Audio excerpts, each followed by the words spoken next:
Les ondes de Limo. Osez la curiosité pour votre bien.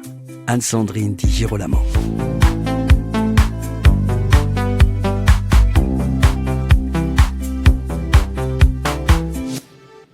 Nous voici partis pour un sujet crédit immobilier dans la très belle région du Grand Est, Bourgogne et Franche-Comté, en compagnie de Frédérique Gaëtan, courtière en prêt immobilier et professionnelle chez Finance Conseil et également directrice de la région Grand Est, Bourgogne-Franche-Comté. Quelle spécificité cette région présente-t-elle sur le sujet du crédit ? Eh bien, c'est tout de suite. Bonjour Frédérique Gaëtan. Bonjour. Merci de m'accorder cet entretien pour un regard régional. Et on va commencer tout de suite par une vue d'ensemble. Comment se porte le marché du crédit immobilier dans votre région ? Alors, le marché du crédit immobilier dans ma région, dans cette grande région, est plutôt actif depuis fin d'année 2024, avec des acteurs bancaires qui manifestent l'envie de financer, et un marché qui est porté aussi par la baisse des taux, en recul jusqu'à presque 3% là actuellement, et puis des acheteurs, des emprunteurs qui sont confiants et qui ont envie d'investir. Vous dites que les banques ont véritablement envie. Les banques ont véritablement envie de financer. Elles communiquent beaucoup aussi sur leurs offres et leurs spécificités, ce qui n'était pas le cas pendant presque 2 ans. Donc elles sont ouvertes à réétudier les dossiers et à octroyer des crédits. Est-ce que le profil de l'emprunteur type évolue ? Est-ce que les conditions d'octroi évoluent également ? Pourquoi je pose cette question ? Parce qu'en fait, au gré d'un marché qui a évolué, est-ce que les conditions ont évolué aussi ? Alors le profil de l'emprunteur, c'est principalement actuellement des primo-accédants, des jeunes de trentenaires, on va dire, entre 30 et 35 ans. Au niveau du niveau de revenu, il a également évolué dans nos dossiers. De presque, en moyenne, il était à 30 000 euros en 2024. Il est plus autour des 45 000 euros.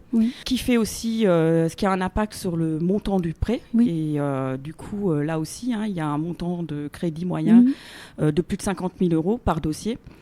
Donc effectivement, le profil évolue. Après, les conditions d'octroi des banques, il y a quand même une exigence des banques sur le niveau d'apport personnel. Et par contre, elles sont très très exigeantes aussi sur le respect des normes HCSF. Le reste à vivre aussi. Et le reste à vivre. Voilà. Ça, après, il y a un peu de négociation possible suivant le dossier et la qualité du dossier. Donc ce que vous nous dites, c'est finalement l'éternel principe. Quand on va chercher un financement pour un crédit immobilier, eh bien, on prépare son dossier et surtout, on doit être quand même dans la norme pour la banque. Tout à fait. Il faut quand même respecter effectivement certaines règles d'octroi de prêt qu'elles se fixent. Maintenant, c'est pour ça aussi que l'emprunteur doit venir nous voir le plus en amont possible. Il y a un niveau d'exigence aussi sur l'apport personnel. Donc il faut qu'il y ait un apport personnel suffisant. Un reste à vivre et un niveau d'épargne de réserve aussi suffisant. Est-ce que vos clients sont au fait de cette information, par exemple, sur l'apport personnel ? Pas toujours, très rarement avant de venir nous voir. Parce que ça aussi, ça a évolué en fait par rapport à il y a quelques années. Ah oui, tout à fait. Il fut un temps où on arrivait à négocier des crédits avec un niveau d'apport personnel beaucoup moins important. Il y a encore avec certaines banques une certaine marge de négociation sur le montant de l'apport personnel. Mais vraiment, à l'origine du dossier, il faut qu'on s'assure que le niveau de cet apport soit suffisant, que les critères soient respectés. Et plus on fait ça en amont, plus on a des chances que le dossier passe et soit accepté rapidement. Quel serait votre meilleur conseil à un futur acquéreur ? Le meilleur conseil que je puisse donner à un futur acquéreur, c'est de venir nous voir le plus en amont possible de son projet. Pourquoi ? Parce que dans un premier temps, on va faire une approche globale de sa situation. On va vérifier la bonne tenue des comptes, on va vérifier le bon niveau d'apport, s'il lui restera de l'épargne de réserve. On va cibler un peu son projet aussi, s'il est plus apte à acheter dans le neuf, dans l'ancien sans travaux, dans l'ancien avec travaux. Il y a aussi une importance à l'heure actuelle sur le financement des biens avec une enveloppe travaux, puisque les banques exigent que les travaux énergétiques, le budget des travaux énergétiques soit inclus dans le plan de financement. Donc toutes ces choses-là, il faut qu'on puisse bien évaluer en amont pour que, à un moment donné, on puisse préparer le dossier, guider les clients clients dans leurs recherches et faire en sorte que le dossier passe au niveau des banques et dans les meilleures conditions possibles. Un dossier bien monté va nous permettre à nous de beaucoup mieux négocier les conditions du prêt. Et oui, est-ce que vous avez une histoire à nous raconter sur un dossier qui peut-être ne serait pas passé ou n'était pas passé et qui, grâce à votre expertise, finalement a obtenu le financement Alors, il y a ça, mais moi, ce qui m'anime vraiment dans mon métier, et ça va faire 10 ans que je suis sur le métier du courtage en prêt. Moi, ce qui m'anime, c'est d'accompagner des jeunes qui veulent investir, où le dossier n'est pas forcément finançable immédiatement. Et le fait de les suivre régulièrement, de les accompagner, à un moment donné, chaque année, on finance comme ça des jeunes investisseurs qui arrivent à concrétiser leurs projets. Ça, c'est ce qui m'anime au quotidien. Oui. Vous avez donc aussi peut-être vu votre métier évoluer, alors ? Parce que je me dis, en vous écoutant parler, on se dit, est-ce qu'un courtier aurait parlé ainsi il y a 10 ans ? Pas sûr. Non, pas sûr. Effectivement, il y a eu une grosse évolution.